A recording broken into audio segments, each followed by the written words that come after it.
तहरीक इंसाफ के बानी के दोनों बेटों कासिम और सुलेमान ने पाकिस्तान आने के लिए वीज़ा की दरख्वास्त दे दी।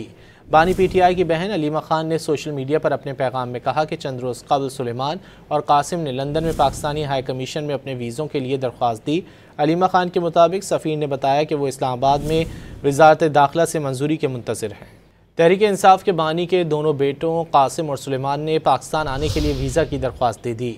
बानी पीटीआई की बहन अलीमा खान ने सोशल मीडिया पर अपने पैगाम में कहा कि चंद रोज़ कबल सुलेमान और कासिम ने लंदन में पाकिस्तानी हाई कमीशन में अपने वीज़ों के लिए दरख्वास्त दी। अलीमा खान के मुताबिक सफ़ीर ने बताया कि वो इस्लामाबाद में वज़ारत दाखिला से मंजूरी के मुंतज़िर हैं।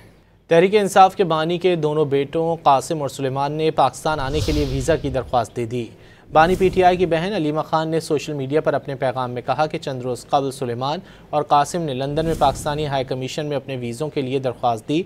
अलीमा खान के मुताबिक सफ़ीर ने बताया कि वो इस्लामाबाद में वज़ारत दाखिला से मंजूरी के मुंतज़िर हैं।